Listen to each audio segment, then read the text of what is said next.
Tech companies छुपके से हमारे डाटा को समंदर में डालती जा रही हैं, लेकिन क्यों? इसमें ऐसा क्या सीक्रेट है? कंप्यूटर सर्वर्स पे तो पानी गिर जाए तो वो शॉर्ट सर्किट होके बेकार हो जाते हैं। यहाँ तो कंपनीज खुद ही इनको पानी में डाल रही हैं। इसके पीछे बहुत बड़ा राज है जो अभी आपको पता चलने वाला है। ये मेरी वीडियो जो अभी आप देख रहे हो, ये कहीं हवा में नहीं घूम रही, ये कहीं ना कहीं स्टोर हुई भी है। डेफिनेटली यूट्यूब के मैसिव डाटा सेंटर्स में कहीं होगी, जिधर हजारों सर्वर्स लगे हुए हैं ताकि इस तरह का अच्छा कंटेंट आपको एक क्लिक पर मिल सके। यहाँ पर एक और चीज है, हर वीडियो, हर सर्च और हर किस्म का कंटेंट जिसे आप डेली इंटरेक्ट करते हो, इसको दुनिया में एग्जिस्ट करने के लिए कहीं ना कहीं तो रहना पड़ेगा। ये कहीं ना कहीं कंपनीज के लिए मेंटेन करना मुश्किल हो रहा है, क्योंकि हर रोज बिलियंस में लोग ऑनलाइन होते हैं और कंटेंट को कंज्यूम करते हैं। सिर्फ 2024 में हम 120 ज़ेटाबाइट्स डाटा प्रोड्यूस कर चुके हैं। ये इतना ज्यादा है, पिछले 20 सालों में हम जितना डाटा प्रोड्यूस कर चुके हैं ये उससे कई मिलियंस टाइम ज्यादा है। ये नंबर्स आपके पल्ले नहीं पड़ रहे होंगे, तो इसको सिंपल अल्फाज में बताता हूँ। सिर्फ आज के दिन जितना डाटा इंटरनेट पे अपलोड होगा, सिर्फ आज के दिन का, अगर आप उसको डाउनलोड करने बैठो, हर वीडियो, हर पिक्चर, हर डॉक्यूमेंट सुपर फास्ट इंटरनेट के साथ भी, तो गैस करो आपको कितना टाइम लगेगा इस सब को डाउनलोड करने में? आपको मिलियंस ऑफ ईयर्स का टाइम लगेगा इसको डाउनलोड करते हुए। तो इतना डाटा दुनिया में हर रोज प्रोड्यूस हो रहा है और ये दिन ब दिन बढ़ता ही जा रहा है। डाटा स्टोरेज की डिमांड तो आसमानों तक पहुंच गई है। अब ये जो लैंड बेस्ड डाटा सेंटर्स हैं, ये बड़ी मुश्किलों से डिमांड पूरी कर रहे हैं। ऊपर से इनके भी अलग रोले हैं। एक तो ये बहुत ज्यादा स्पेस लेते हैं, कई एकड़ों पे ये डाटा सेंटर्स बनते हैं। फिर इन सर्वर्स को चलाने के लिए मैसिव क्वांटिटी में एनर्जी की जरूरत होती है, और जब ये सर्वर्स चलते हैं तो इनको ठंडा रखना भी सबसे बड़ा मसला होता है। अक्सर मोबाइल्स में भी आपने देखा होगा कि जब वो गर्म हो जाते हैं तो उनकी परफॉर्मेंस गंदी हो जाती है, लैग होना शुरू हो जाते हैं। यही हाल इन सर्वर्स का होता है अगर इनको ठंडा ना किया जाए। तो इन सर्वर्स को ठंडा रखने के लिए कूलिंग सिस्टम भी लगाने पड़ते हैं, जिसकी वजह से इनकी कॉस्ट आसमानों तक चली जाती है। इसके अलावा भी कई सारे मसले होते हैं, जमीनों के किराए, टैक्सेस वगैरह। जैसे जैसे डाटा दुनिया में बढ़ता जा रहा है, वैसे वैसे टेक कंपनीज इसके इनोवेटिव सोल्यूशन ढूंढने में लगी हुई हैं। तो यहाँ पर चीजें सरप्राइजिंग टर्न लेती हैं। कुछ टेक कंपनीज ये मानती है कि डाटा एक्सप्लोजन के दौर में इसका सोल्यूशन समंदर की गहराइयों में है। एक बार माइक्रोसॉफ्ट के इंजीनियर्स और रिसर्चर्स बैठे डाटा सेंटर के फ्यूचर को लेकर डिस्कस कर रहे थे। वो कहते हैं कि लैंड बेस्ड डाटा सेंटर में बड़े मसले आ रहे हैं। एक तो वो बहुत ज्यादा हीट प्रोड्यूस करते हैं, जिसकी वजह से उनको हर वक्त कूलिंग सिस्टम की मदद से ठंडा करना पड़ता है। ऊपर से ये जगह बहुत लेते हैं। इनको रन करने के लिए बहुत ही मैसिव क्वांटिटी में एनर्जी भी लगती है, और इस टोटल एनर्जी में 40% एनर्जी खाली कूलिंग में इस्तेमाल होती है। दुनिया में डाटा बढ़ता जा रहा है तो इसके नंबर्स भी बढ़ते जाएंगे। डिस्कशन में वो ये भी फोकस करते हैं कि मोस्टली दुनिया की आबादी साहिल के करीब रहती है, तो क्यों ना हम डाटा सेंटर्स को पानी के करीब ले जाएं। आबादी के करीब होंगे तो डाटा प्रोसेसिंग स्पीड भी बढ़ जाएगी और एनर्जी भी कम इस्तेमाल होगी ट्रेडिशनल एयर कूलिंग मेथड से। तो मीटिंग में एक बंदा कहता है, क्यों ना हम डाटा सेंटर्स को पानी के करीब ले जाने के बजाय उसको पानी के अंदर ही डाल दें। सब हैरान हो गए, पानी के अंदर? तो उसने कहा, देखो, कूलिंग ही सबसे बड़ा मसला है लैंड बेस्ड डाटा सेंटर्स का। तो समंदर की गहराइयों की नेचुरल कूलिंग की वजह से हम मुफ्त में सर्वर्स को नेचुरली ठंडा कर सकते हैं। लेकिन प्रॉब्लम ये भी थी कि सर्वर्स पानी में चल भी पाएंगे या नहीं। तो यहाँ पर बर्थ होती है माइक्रोसॉफ्ट के सीक्रेट प्रोजेक्ट की, जिसका नाम था प्रोजेक्ट नेटिक। प्रोजेक्ट नेटिक माइक्रोसॉफ्ट का बहुत ही बोल्ड अटेम्प्ट है, जिसमें डाटा सेंटर ही समंदर की गहराइयों में होगा। इस प्रोजेक्ट का मैं स्ट्रक्चर समझा देता हूँ कि ये काम कैसे करेगा। सबसे पहले तो ये sealed pressure resistant cylinder capsule होगा, जिसके अंदर रैक्स में सर्वर्स को डालेंगे। इसके अंदर सेंसर्स लगे होंगे ह्यूमिडिटी, प्रेशर और पावर कंजम्पशन की रीडिंग के लिए। फिर इसको समंदर के अंदर डालेंगे। इसको पावर सप्लाई से कनेक्ट किया जाएगा, जो 100% रिन्यूएबल एनर्जी होगी, जिसमें सोलर एनर्जी यूज करेंगे, विंड एनर्जी यूज करेंगे और टाइडल एनर्जी यूज करेंगे। उस लोकेशन से अंडर वाटर पावर केबल से इसको कनेक्ट करेंगे, और साथ ही यहाँ से साइल तक डाटा ट्रांसफर के लिए केबल कनेक्ट की जाएंगी अंडर वाटर।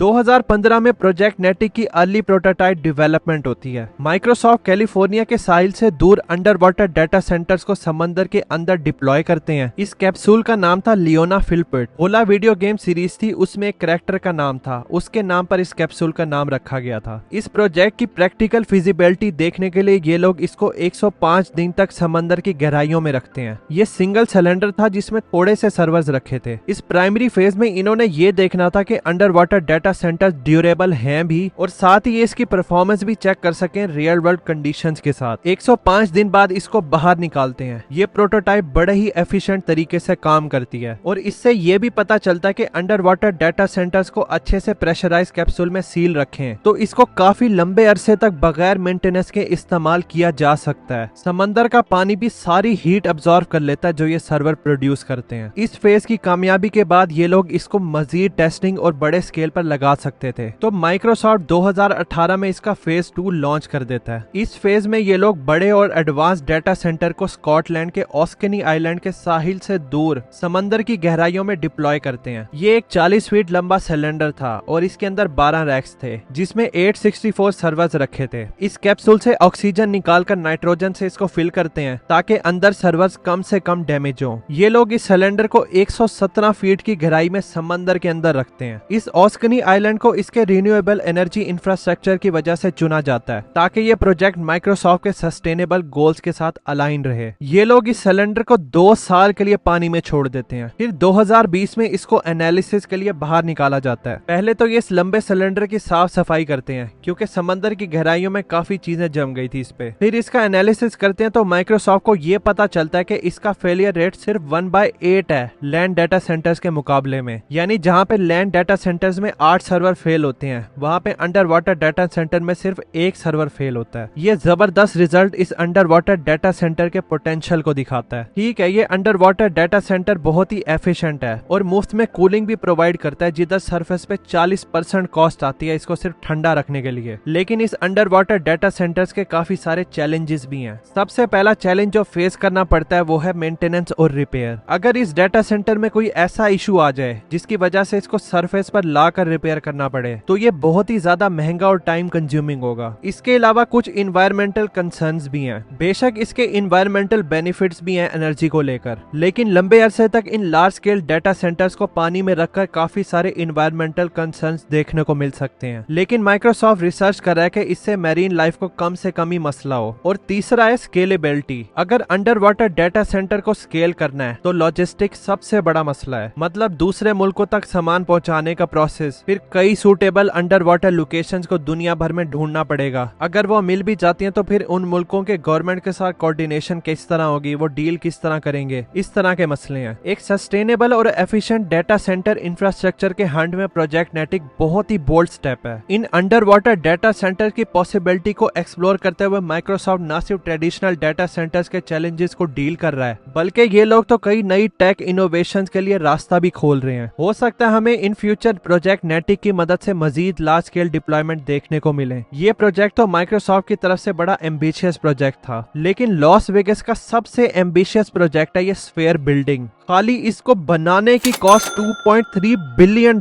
आई है। ये बाहर से तो अमेजिंग है ही, साथ ही इसके अंदर का व्यू ब्रेथ टेकिंग है। इस बिल्डिंग की इंजीनियरिंग बहुत ही क्रेजी है। इस पे मैंने ये वाली वीडियो बनाई है, आपको हाईली रिकमेंड करूंगा कि आप जरूर देखना। मिलते हैं फिर उस वीडियो में। Thanks for watching.